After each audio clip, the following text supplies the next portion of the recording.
Hello, my name is Jordan Jacobson. I am a PhD student at University of Wisconsin-Milwaukee. This is my presentation, Undead Music Archives, Library Music, and Dawn of the Dead, 1978. So what I'll be looking at specifically is how Dawn of the Dead's integration of library music illustrates the larger cultural imprint of this aesthetic feature. George Romero's zombie film Dawn of the Dead is kind of a unique text in terms of its soundtrack. There's two cuts to this film, the domestic and international edits of the film, and they both kind of provide two different auditory experiences. Dario Argento is an international cut, Dario Argento being an Italian horror filmmaker himself, but also the producer on this film. Cut exclusively features a heavily synthesized soundtrack composed by Italian progressive rock band Goblin, while Romero's domestic cut kind of further enriches Goblin's soundtrack with mood-inspired tracks from a genre known as library music. As a genre, library music is incidental film music, ready-made for cinema, television, and radio production, and used instead of or in addition to original score. So here I'll be exploring how these two forms of media share an effective, ephemeral nature that is located with their aesthetics, history, and economic presence. Additionally, I'll be exploring the transient strain of zombified media that attempts to reincarnate the affective experiences of genre films like Romero's work. These recycled tracks reflect the zombified media themselves, and as they come back to haunt us, reanimated within different contexts and meanings. So the incorporation of library music in a post-production editing process is still a pretty common practice in various media industries today. One early example of this licensing of an application on a larger budget production is ESPN's football highlight show, NFL Primetime, which is still running today. Beginning in 1987, the in-depth analysis show uses this licensed music to capture the viewer with an effective mood while the highlights from this week in NFL football kind of play through. International Statement by Alan Bell and Roger Dexter is one epic sounding song complete with a climactic buildup of low brass and strings. Arguably becomes NFL Primetime signature song. While also this is kind of used for the more, high stakes games. While Gridlock is a lighter song featuring a more subdued introductory horn riff and an extended guitar solo, which is more utilized for less exciting games, towards the bottom of the standings. American football fans across the United States who tune in no doubt have like a pretty intimate familiarity with this piece, and let alone probably don't even know the name of the song, let alone the artists who have composed it. These production practices of licensing tracks from anonymous artists, carry down from smaller independent projects with tighter budgets and schedules as a more practical approach. Romero and his partner Richard Rubinstein, actually took the helm as transitory journeyman filmmakers on a Pittsburgh-based NFL documentary series titled The Winners. This local series focuses on Pittsburgh Steelers legends like Franco Harris and Terry Bradshaw and Art Rooney. So kind of like the aesthetics that are implemented into both Romero's kind of smaller scale documentaries and the kind of larger scale productions of NFL Primetime, the kind of catch of this of integrating the library music is kind of the non-exclusive element of this ready-made aesthetic. So this really has, created this kind of crossover between different forms of media, television, cinema, radio production, as mentioned earlier. Furthermore, this kind of ephemeral crossover is really illustrated within the library music of Dawn of the Dead itself. So kind of during the raid montage at the beginning of the film, or at the kind of middle part of the film, where characters are trying to find sanctuary within this consumer space of the mall, Romero kind of incorporates a quick succession of stock music cues.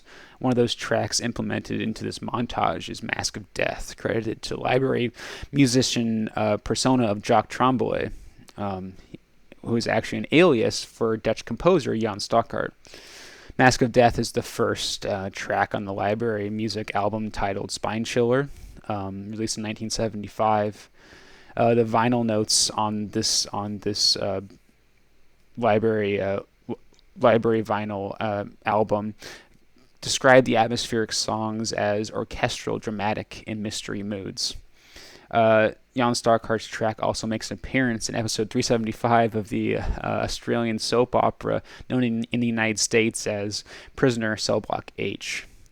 Mask of Death here scores an intense kind of standoff scene where a young girl is being held hostage at knife point in a desperate standoff, which really contrasts the mood of amplified melodrama. If we had time, I'd show the whole scene as it's an incredibly entertaining moment of soap opera drama, even out of context. The kind of heights of melodrama that happen within Cell Block H and the kind of ominous tone that takes space on within Dawn of the Dead through Mask of Death really shows this kind of crossover that really encapsulates the audiences for two distinct genres of themselves. Both scenes are incorporated with this track to kind of signify an intense atmosphere created, formally within these two formally polarizing instances. So Romero's work as a filmmaker, as an independent filmmaker specifically, has led to the advocacy of the aesthetic power of these library tracks. His kind of affinity towards these tracks, really show in his incorporation of 60 different pieces of music, of stock music particularly, that are incorporated into his cut of Dawn of the Dead. As you can see here in this photo, I'm covering him up, but there's Romero with the Spine Chiller album that is on Mask of Death, that Mask of Death is a part of. And so, even as an independent filmmaker himself, his projects have shifted media spaces, like the aforementioned work with NFL, with the NFL documentaries, to kind of bigger budget stuff like Dawn of the Dead. So he's kind of spanned through a wide variety of what Raymond Williams would describe as cultural materialistic circumstances. So kind of much like these kind of transient nature of Romero's work formally, it also, is the relationships that are also built on the socio-economic history that's happening and provides the basis in which these artists create their works. So kind of earlier in his career, Romero and his productions crew really had to learn some hard lessons through kind of an economically exploitative distribution experience of Night of the Living Dead from 1969. This Pittsburgh-based production, at first seemed only to probably be exhibited at kind of local drive-ins in the larger Pennsylvania area, but after kind of word of mouth and then reaching big outlets like Variety and Roger Ebert's column in Sun Times, it became a pretty controversial success. It made its money back, but unfortunately the funders and the investors and the production team in the Pittsburgh area didn't see their fair share of revenue from the distribution of the film.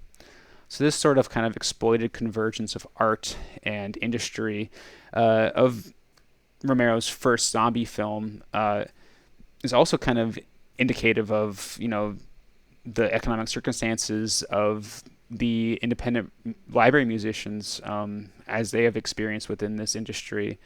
They're always composing a steady stream of new mood-inspiring tracks that media producers can, take for a fraction of the cost of original compositions. Although this form of artistry, can be a relatively lucrative project, if you just turned out enough of these mood-inspiring tracks, but another strategy would be to kind of create off-brand or, different arrangements of popular songs where they would just transform the piece by just changing a note or two, and then budget conscious filmmakers could license that track for a fraction of what it would cost to use the actual track. So an example of that could be just changing a few notes on a track from Hey Jude by the Beatles, and then the media producers could put that into their work without having to pay for that original composition. To kind of stay in this legal gray area of media, United States kind of media law, the Walter Reed Court Organization, which had the copyright to Romero's Night of the Living Dead, eventually lost it, and this kind of led to the widespread distribution of Night of the Living Dead on home video. in October of 2022, Criterion Collection released a 4K Blu-ray of the film itself, and this marked the 31st different format of the film since it was released on VHS in 1978. So if you need to find a copy of Night of the Living Dead, there are quite a few out there for all different mediums themselves. So kind of following the exploitative circumstances that came with, the distribution of Night of the Living Dead, Dawn of the Dead was a much more positive experience. Again, he worked with Dario Argento and his brother Claudio Argento, and they really kind of formed a bond, and the Argentos actually helped him, finance the project itself, which, led to this two different edits for the international and domestic audiences. So this kind of shift really took place during the process of post-production, where the two kind of visions for the film went in just completely different directions, whereas Romero's work kind of followed the comedic elements aligned with EC Comics and Tales from the Crypt. The Argento's vision focused more on the kind of fast-paced editing and the removal of American subtleties that would be lost on foreign audiences as well, or international audiences. But while also kind of really focusing and featuring Tom Savini's special effects work. So yeah, and then of course the shift in soundtracks is another really very important part. These kind of gothic haunting tracks of Zombie, of Goblin were featured on Zombie, which was the title of Dawn of the Dead when it was released internationally. So kind of the international distribution of Dawn of the Dead, again titled as Zombie, proved far-reaching. The far-reaching implications could never have really been imagined. Zombie was a huge success, Argento's international cut, and it spawned a collective series of non-traditional sequels in international territories. One being Italian filmmaker Lucio Fulci created an unofficial sequel called Zombie 2, which only really connects to the first Dawn of the Dead, to the baseline concept that the undead come back to roam the earth. Fulci's film builds upon the kind of post-production practices of, focusing on the craft of special effects with scene after scene of sort of visceral nastiness. So this kind of form of non-traditional sequel kind of stems from the Italian film industry practice that was kind of rising during this explosion of genre filmmaking.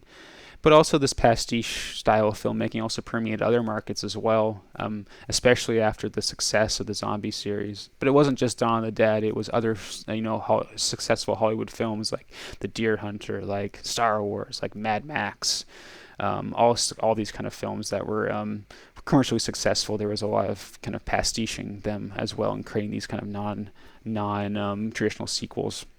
But in Great Britain and Thailand in particular, they took the international cut of Dawn of the Dead, Zombie, and put it into this sequel called the Zombie Flesh Eater series, which kind of introduced other horror films that weren't connected as well, including a 1988 horror Italian film, The Killing Birds, which again had nothing to do with the undead itself. So here's a kind of list of Dawn of the Dead to Zombie 2 to Zombie 3 was the kind of list of